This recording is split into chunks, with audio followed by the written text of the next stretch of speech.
Reforma tributária. Apesar de potenciais vantagens como menor guerra fiscal e desigualdade entre entes federativos, além da diminuição na cumulatividade de impostos, a reforma tributária penaliza sim os mais pobres. A reforma tem o compromisso de simplificar e unir impostos e contribuições, mas manter o nível de tributação em relação ao PIB no mesmo patamar. Ou seja, se hoje arrecadamos 33% do PIB em impostos, vamos nos manter por aí. Portanto, o Senado Federal fará esse monitoramento para manter a alíquota única, agora na casa de 26,5%, variando para mais ou para menos se preciso. E o que isso significa? Isenções a determinadas atividades econômicas, bens ou serviços, resultarão em um aumento da alíquota geral para manter a atual arrecadação. Agrotóxicos, cirurgias plásticas e armas tiveram redução de 60% de suas alíquotas. Isso significa que a alíquota total tende a aumentar por causa desses privilégios. Além disso, como afirma um estudo da FGV, criar tributações diferentes reduzindo impostos de setores oligopolistas não resulta em menores preços para os trabalhadores, mas sim lucros para o agro, por exemplo. Reforma tributária. É sobre renda, sim.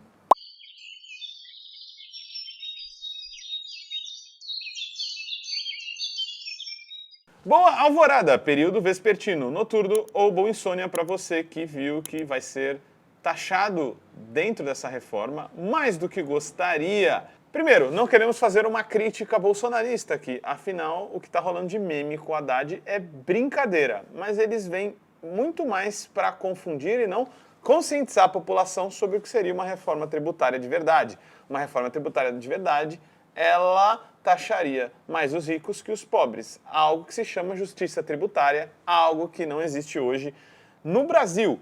Nesse sentido, a reforma tributária que concentrou impostos, como a gente já mostrou em outro episódio aqui, eu não vou repetir como que é a novo modelo como um todo, a gente vai discutir sobre regressividade aqui hoje, ela é sim sobre questão de renda. Se eu taxo mais uma classe pelo consumo, que seja, e se eu dou, digamos assim, privilégios tributários, um tipo de imposto menor para algum tipo de serviço ou produto que é de luxo, por exemplo, eu estou beneficiando sim uma classe em detrimento da outra.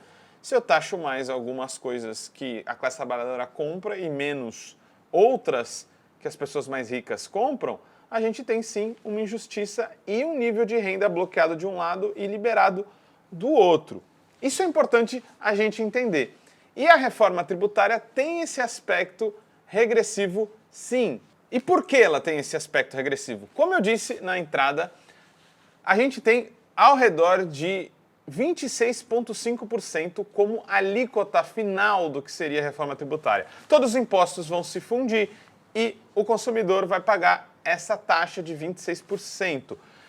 Porém, a reforma tributária se compromete que o nível de arrecadação continue o mesmo. Então, a cada privilégio tributário ou desconto em qualquer tipo de serviço ou bem, esse 26% pode aumentar. Então, digamos assim, se a gente não taxar o uísque, se a gente não taxar viagens internacionais, se a gente não taxar o caviar, ou seja, dar privilégios tributários para esse tipo de coisa, esse 26 pode virar 27, pode virar 28, ao ponto de que os privilégios que a gente tem hoje já tornaram essa alíquota alta, 26,5%.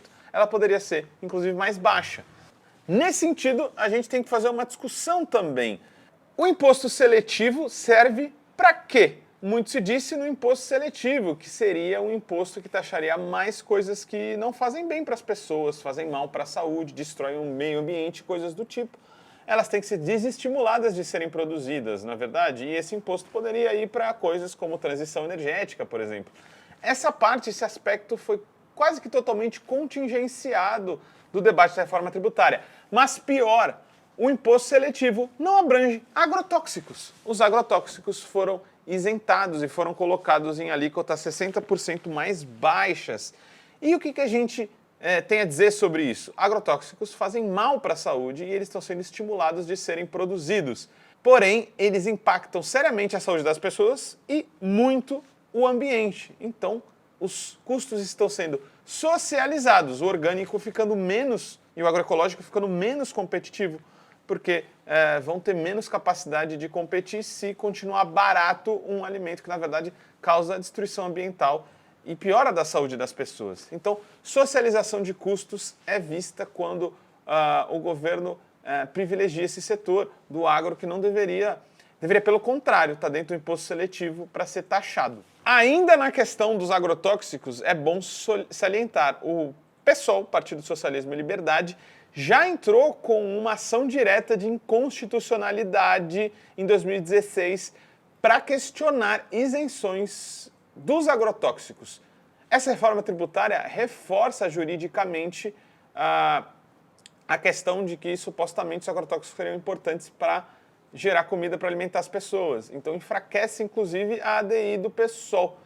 A ver se a gente vai conseguir voltar com força total nessa discussão. Uma discussão que tem sido colocada também é que você, desonerando alguns setores, como a carne, por exemplo, você vai beneficiar os trabalhadores. Ora, não é bem assim. Intuitivamente, você pensa, claro, né? Vamos dar 10%, que seja. A gente está falando mais ou menos de 16% a menos na alíquota da carne. Ela iria para cerca de 10% ao invés de 26%, com a redução de 60%, que são os itens privilegiados na reforma tributária. Certo? Claro, esses 16% vão aparecer no preço final.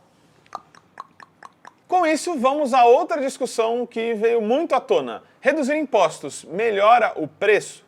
Depende. Se você fizer muitas alíquotas e diferenças para diferentes produtos que vão acabar sendo privilegiados, esses preços tendem a não ficar menores para as pessoas. Então você pensa assim, 26% é alíquota, né? 60% a menos vai ser pago por aqueles produtos privilegiados, como carne. Muitas pessoas comemoraram, olha só o PT, enquanto o PL falava, olha, fomos nós que desoneramos a carne porque pensamos nos trabalhadores. O PT disse, não, nós falamos disso antes. Será que isso vai resultar em carne mais barata mesmo? O estudo da FGV aponta que apenas 13% dos recursos gerados por redução de alíquotas de ICMS chega ao produto final.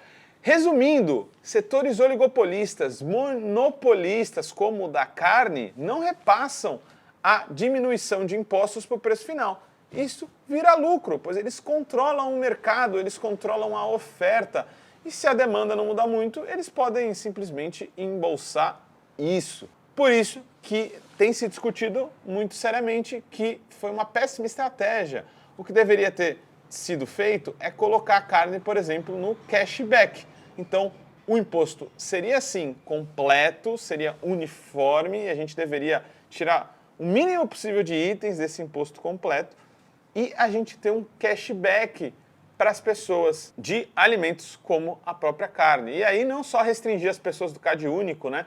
Também pensar na classe média, que ficou completamente fora de benefícios como esse dentro da reforma tributária. A pesquisa é muito clara, ela aponta que carnes, peixes industrializados, óleos, gorduras, bebidas, infusões, sal e condimento são setores que simplesmente não têm os valores de desoneração repassados para os trabalhadores. Na verdade, isso vai ficar com a indústria e com o agronegócio. Conclusões por aqui hoje.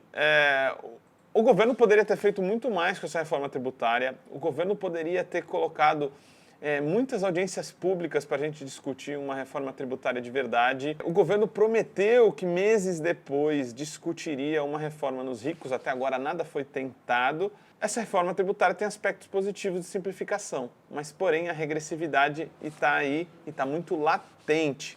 Vou passar aqui para vocês da íntegra uma parte do estudo do Observatório Brasileiro do Sistema Tributário. Ele fala claramente da regressividade da reforma tributária. Ele dá exemplo aqui de uma família de classe média alta e uma família muito pobre. Constatou-se que uma família com renda mensal líquida de 30 mil receberá um subsídio na forma de gasto tributário equivalente a R$ 1.526,40, descontando outras vantagens, como os alimentos incluídos na cesta básica nacional.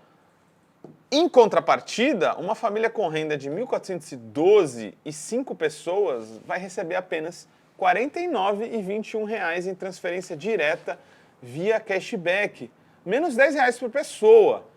Se incluirmos o subsídio fiscal total, incluindo a compra de alimentos da cesta básica, essa família muito pobre vai receber 237,55 de subsídio. Aí está, camaradas, a regressividade da reforma tributária. A pergunta fica, será que nós, enquanto esquerda, enquanto militantes, vamos conseguir pressionar o governo para que uma reforma tributária nos ricos seja de fato colocada? Bom, não confiem no debate fácil. A reforma tributária tem aspectos regressivos até agora e ela não beneficia diretamente a classe média e as pessoas mais pobres. Continuemos observando e lutando por um sistema tributário mais justo. Eu não estou te isentando nem te distributando do bom e velho like, da boa e velha curtida e da compartilhada. Então, EcoSalve e faça a sua missão. Curta esse episódio. Como todo trabalho independente, esse podcast pode estar por um Pix, ou melhor, um Tris, sem o apoio solidário de seus ouvintes. Portanto, se você já se divertiu conosco, se enriqueceu, se informou, ou se fomos apenas um passatempo para você, nos ajude para que continuemos existindo. Sem financiamento, sem independência. Portanto, ajude o Vozes Livres se tiver consciência. Isso pode ser feito pelo nosso apoia-se/podcast Vozes Livres ou pelo Pix, pelo e-mail podcastvozeslivres@gmail.com, escrevendo no assunto a palavra Vozes. Nos acompanhe nas redes sociais, @Livrescop e @Livres Produtos do Bem.